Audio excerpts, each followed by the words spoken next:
Bonjour à tous, bienvenue pour un nouveau tutoriel consacré au bloc dynamique pour les dalles, donc TS, répartition de TS et barre achat. Donc ces deux blocs vous seront présentés et remis à la fin de cette vidéo.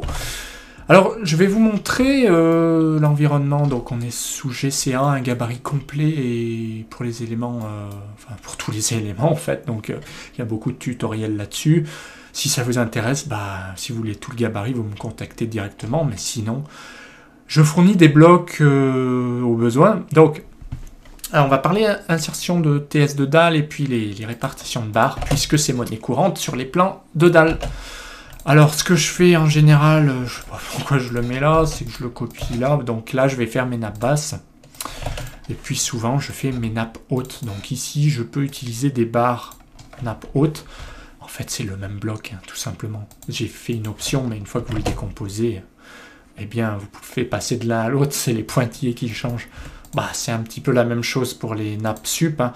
C'est-à-dire que les nappes hautes, j'ai préconfiguré, on va dire, un style de panneau, comme le feraient les autres logiciels pro d'ailleurs.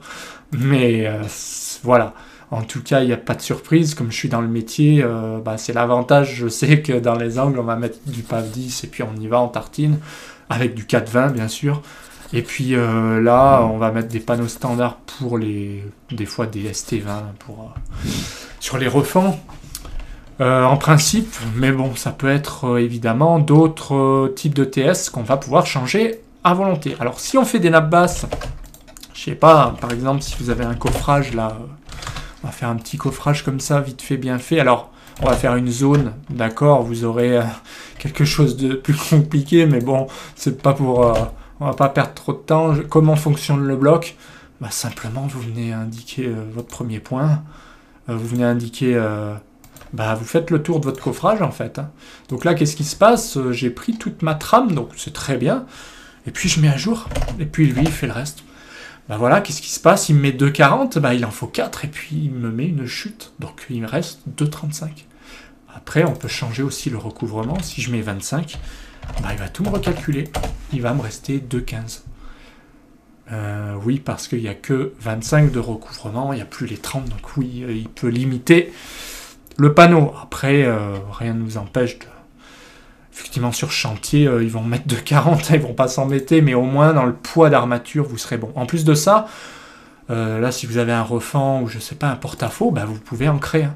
Par défaut, moi, j'ancre de 10 ou 15, donc en fait, c'est libre. On peut utiliser ça, c'est des ancrages que j'utilise de temps en temps, mais en fait, c'est évident que vous ne pouvez mettre 1 mètre de porte-à-faux sans problème. L'avantage, c'est que ici, si demain vous modifiez, vous retrouvez... Vous modifiez votre coffrage, mais vous gardez vos 1 mètre, donc vous n'avez rien à faire. Pareil ici, vous pouvez dire j'ancre de 10, et puis là j'ancre de 15, et puis là j'ancre de 0, tout simplement. Et quand vous mettez à jour, la différence c'est que les dimensions changent, tout simplement. Donc très facile à utiliser, vous pouvez faire de la rotation de texte, vous pouvez déplacer la ligne. Ça n'a pas marché, j'ai cliqué trop vite. Voilà, vous déplacez les lignes, et puis basta. Pareil pour les répartitions de barres, s'il vous faut rajouter, je sais pas, des barres dans l'autre sens, on les rajoute comme ça.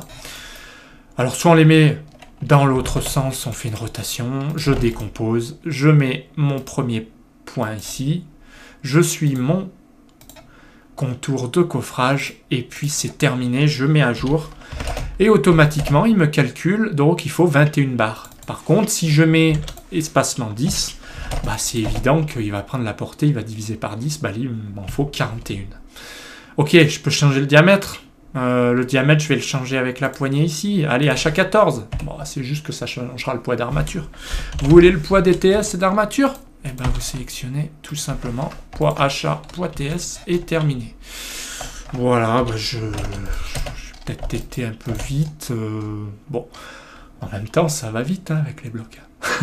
Donc maintenant on va faire la nappe sup. Dans la nappe sup, on va considérer, vous avez quelque chose comme ça. Ok, vous avez quelque chose là. Hein. Évidemment, vous avez une dalle de part et d'autre. Ok. Là, on va dire qu'on va mettre du ST20 ici. Simplement, j'ai envie de mettre du ST20 là. Alors comment je l'utilise? Bah, toujours pareil, hein, je définis ce que je veux. Donc je veux du ST20, ça va bien. Alors un panneau c'est pour 2,40 ou moins, X panneau c'est lui qui calcule tout. Il faut plus de 2,40 bien sûr. Donc là je fais ça, j'ai 2,40 x 4 et puis j'ai une chute de 2,20 et puis là je fais ça. Alors de la même manière on peut très bien dire ça, je le mets au milieu. C'est un choix. Par exemple, je vous montre. Là, vous pouvez désigner un appui. Par exemple, là, j'ai 20 cm d'appui. Et puis, de part et d'autre, là, vous réglez 1,20 m plus 1,20 m. Donc, vous aurez 1,20 m plus 1,20 m plus 20. Et donc, ça fait 260, pardon. Voilà.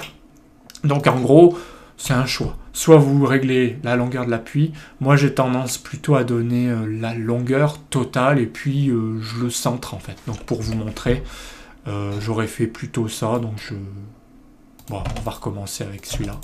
Celui-là, je vais lui dire que c'est du ST25C, X panneau. Alors, je le mets n'importe où. Je dis, je veux 140 total. Je veux 0 ici d'appui, je veux 0 ici d'appui, puisque j'ai une longueur totale. Je prends le milieu de ça, je le mets là. Voilà, puis après je le règle grosso modo, hein, je perds pas trop de temps dans l'exemple. Je vais faire ça, bah là il va me dire combien il y en a, bah je vérifie juste.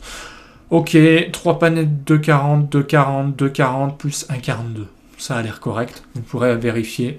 Il fait moins d'erreurs que nous en principe, donc là vous pouvez rajouter un petit... soit des barres, soit des treillis dans ce sens-là.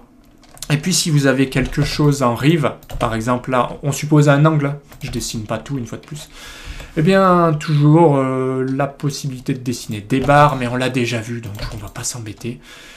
Eh bien je vais réinsérer simplement mon bloc pour ce que je vous montrais tout à l'heure. Donc je suis dans un angle, donc en rive, je fais ça, je décompose, d'accord. 4,20, donc je vais mettre mon panneau de 4,20 entier comme ça. Ok, et dans l'autre sens, je fais rotation, je le mets comme ça. Et puis là, j'avais besoin d'un autre panneau que je vais recouvrir avec l'autre en mettant combien? J'ai 25. Voilà, je bouge la flèche, je bouge mon texte. Je le mets comme ça. C'est pas très beau là, mais bon, peu importe. Et puis là, pareil, je le mets là. Hop, celui-là pour faire pareil, on va le mettre comme ça. Et on va le mettre comme ça. Voilà. Et puis pareil, vous pouvez demander le poids d'armature de tout votre plan en fait. Voilà. Là, j'ai pris mes nappes sup et il me dit qu'il y a 55 kg de HA et 126 kg de TS. Ce qui semble correct puisque j'ai pas dessiné grand chose. D'ailleurs, celui-là, il est dessiné un peu sur le côté, mais bon, peu importe. Donc voilà ce qu'on pouvait dire. Vous pouvez régler simplement avec des simples décalés, ou alors là, vous voyez, par exemple, j'ai mis 4,20 parce que c'est du PAV 10, mais vous pouvez aussi choisir de mettre 4 mètres et d'ancrer 2,20. C'est au choix. Donc rien de compliqué, il n'y a pas de mauvaise solution, c'est les blocs qui font le taf pour vous. Là il y a un panneau, si vous en avez plusieurs, et ben, vous réglez X panneaux, voilà, PAV 10, X panneaux ou un panneau, tout simplement. Écoutez, voilà ce qu'on pouvait dire sur ce bloc dynamique, ces blocs dynamiques, puisqu'il y a la répartition de HA, et puis les TS aussi. Et puis voilà, si ça vous intéresse, pensez à cliquer sur le lien en commentaire ou en description. Vous cliquez sur le plus, vous aurez dans la description comment commander votre bloc. Et puis dès que c'est commandé, vous recevez le lien, vous le téléchargez tout de suite et puis vous commencez à gagner du temps. Voilà, pensez à vous abonner à la chaîne, ça c'est important pour ne rien louper. Pensez à mettre un petit pouce bleu, un petit j'aime, ça fait toujours plaisir. Surtout pensez à commenter, parce qu'il n'y a pas souvent de commentaires. Ça me fait toujours plaisir d'échanger avec vous. Et moi, je vous dis à bientôt en vidéo.